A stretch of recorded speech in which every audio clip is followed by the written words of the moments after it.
얘네가 눈빛도 흐리멍텅하고 뭔가 좀 싸했어요. 근데 걔네가 내일 또 온대요. 그래서 여러분 안녕하십니까.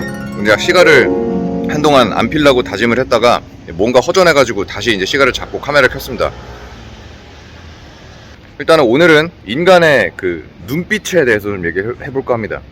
우리는 사람을 처음 만나가지고 이제 말하는 뽐새랑 그 다음에 눈빛을 보면은 대충 이 사람이 어떤 사람인지를 알 수가 있고 감을 잡을 수가 있잖아요. 근데 그게 그 눈빛에서 느껴지는 분위기가 뭘까 하고 내가 생각을 해보니까 그거를 이제 요소들로 좀 분해를 할 수가 있더라고요. 그래서 눈빛이 초롱초롱하고 총명해 보이는 사람은 어떤 점에서 그러한지 한 3가지만 이유를 한번 들어보도록 하겠습니다. 첫 번째 요소는요, 바로 이 눈동자입니다. 자세히 말하면은 눈동자가 어디를 지향하고 있는지 여부랑 그다음에 눈동자가 얼마나 활발하게 절제돼서 움직이는지입니다. 먼저 좀 총명하고 항상 목표를 가지고 살아가는 사람은 주변에 있는 사물들이라든지 현상들을 바라볼 때도 굉장히 응시하면서 목표를 뚜렷이 하는 경향이 있을 수밖에 없습니다. 반면에 아무 생각이 없는 사람 같은 경우는 멍하게 먼 산을 쳐다본다든지 대화하는 상대방을 바라보지 않는다든지 내가 이루고자 하는 지금 목표물을 바라보지 않는다든지 하는 그런 문제들이 있죠. 이 눈동자의 움직임 역시 굉장히 중요합니다. 눈을 두서없이 여기 뒀다가 저리 뒀다가 하는 사람보다는 적절하게 그 하나의 오브젝트를 응시하는 사람이 조금 더 신뢰감이 있어 보이겠죠.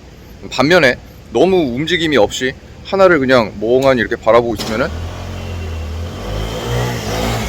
이거는 이거대로 또 거부감이 듭니다. 무섭거든요. 그래서 적당히 타인과 시선을 교환하면서 눈 맞출 때는 맞추고 너무 부담스러울 것 같으면은 인중이나 이런 목걸이 같은 거 보고 그렇게 시선 처리를 잘하는 사람이 또 총명하고 상대방에게 좀 관심이 있고 나아가서 인생에도 좀 목표를 가지고 살아간다라고 하는 인상을 주기 마련인 것 같습니다.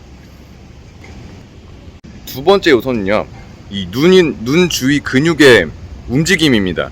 아무래도 좀 기민하고 민첩하게 생각을 하고 행동하는 사람들 같은 경우는 눈으로 상대방과 의사소통을 하는 그런 비언어적 소통들이 좀 발달을 해 있을 수밖에 없어요. 그 다음에 상대방의 이야기나 들려오는 소식, 또는 입수한 정보에 따라서 내 얼굴 표정을 적절하게 바꿔가면서 이제 상대방과 의견을 교환하는 그런 능력이 아주 뛰어난 사람들이 있습니다. 눈 주변의 근육 움직임들로부터 이 사람이 생각하는 그런 속도라든지 생각하는 깊이, 날카로움 이런 것들을 단번에 캐치하도록 우리 인간은 진화를 해 있는 것 같습니다. 그리고 마지막 3번째 제가 생각하는 눈으로부터 느껴지는 총명함의 요소는 바로 눈이 얼마나 촉촉하냐의 정도인 것 같습니다. 눈이 촉촉하다라는 거는 눈을 적당한 속도로 이렇게 깜빡이면서 생활을 하고 있다라는 뜻이거든요. 그리고 적절한 영양 상태라든지 스트레스 관리 같은 것도 좀 잘 되고 있는 상황일 때 이제 눈물이 정상적으로 분비가 됩니다. 만약에 눈물이 너무나 많거나 감정 상태가 불확실하다든지 불안정하다든지 본인의 마음 상태도 정돈되지 않은 그런 느낌을 주기 때문에 그 눈으로부터 받는 인상이 그렇게 클리어하지는 않습니다. 또 눈을 지나치게 안 깜빡거리고 가만히 멍하게 있는 사람 같은 경우는 눈에 그 눈물을 고르게 도포하는 눈 깜빡임이 거의 없다라는 얘기이기 때문에 눈빛이 좀 탁할 수밖에 없는 것 같습니다. 제가 왜 갑자기 오늘 눈빛을 가지고 사람의 그런 분위기 얘기를 했느냐, 바로 이제 제가 일하는 곳에 이 시설을 쓰러 오는 그런 학생들 때문에 그렇습니다.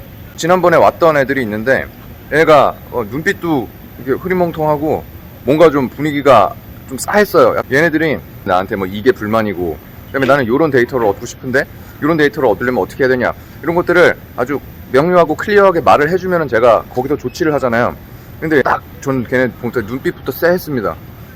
얘는 말이 잘 통할까 했는데 역시나 눈만 보고 내가 느꼈던 그 불안한 예감은 결국 틀리지 않았다. 그래서 의사소통이 안 되고 자꾸 요구사항을 잘못 이야기를 하고 저도 잘못 알아듣게 되고, 그래서 기껏 열심히 해놨더니 이게 나중에는 원하는 결과가 아니고, 이래서 제가 살짝 좀 빡이 쳐가지고 화를 낼까 하다가 사회적인 이런 그 룰을 지켜야 되기 때문에, 평판을 지켜야 되기 때문에 간신히 참고 집에 와서 맥주만 많이 먹었던 그런 기억이 납니다.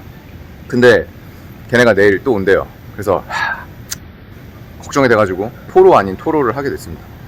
아무튼 뭐 임금님 귀는 당나귀 해놓고 이제 대나무 숲 묻는 것처럼 생각해 주시면 감사드리겠습니다. 뭐 오늘 잡소리가 길었고요. 간만에 뭐 시가 영상 올리는 걸로 여러분한테 인사드리는 것을 의미를 두도록 하겠습니다.